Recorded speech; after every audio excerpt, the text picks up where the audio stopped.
مع بيبرس أكاديمي هنتعلم حاجة جديدة النهاردة، يلا بينا.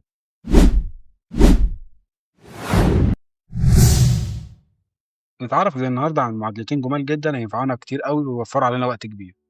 عندنا جدولين زي دول وعايزين ندمج البيانات اللي جوه الجدولين مرة واحدة. أول معادلة عندنا اللي هي في ستيب، ودي اللي هنقدر من خلالها ندمج البيانات الموجودة في الجدولين. أول أري عندنا هنحدد أول بيانات، الأري التاني هنحدد البيانات بتاعة الجدول التاني، ولو عندنا جدول تالت جدول رابع نقدر نحددهم من هنا، وفي الآخر نعمل انتر هنلاقيه جاب لنا الجدولين ودمجهم مرة واحدة في الجدول اللي احنا عايزينه زي ما انتم شايفين. طيب أنا لو ضفت هنا بيانات جديدة هتضاف هنا.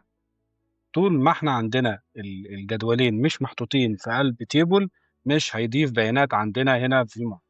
نجرب كده نعمل ده جدول أولاني كنترول تي، ونعمل ده برضو كنترول تي.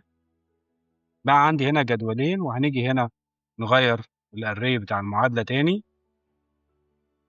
نحدد على البيانات الجدول الأولاني ونعمل كوما وناخد بيانات الجدول اللي بعد كده ونعمل انتر. كده الداتا اتعدلت معايا هنا وبقى كل الجدولين تحت بعض. لو انا جيت هنا ضفت اي بيان هنلاقيه اتضاف عندنا اهوت على طول.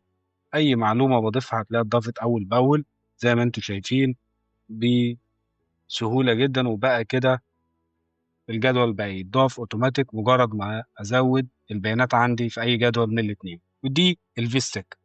تعال نشوف معادله تانية.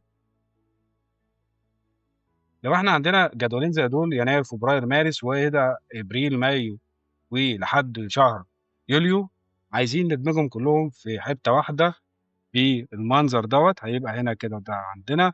ونيجي هنا نكتب اتش ستيك. هنا انا هبتدي من فوق هنا عشان هجيب العناوين اللي موجودة عندي في الجدولين. ادي اول جدول معايا وادي تاني جدول. ومجرد ما اعمل انتر شوف الجمال والسهولة، خلاني الجدولين بالترتيب زي ما انا عمله من اول يناير لحد شهر 7. وبس كده.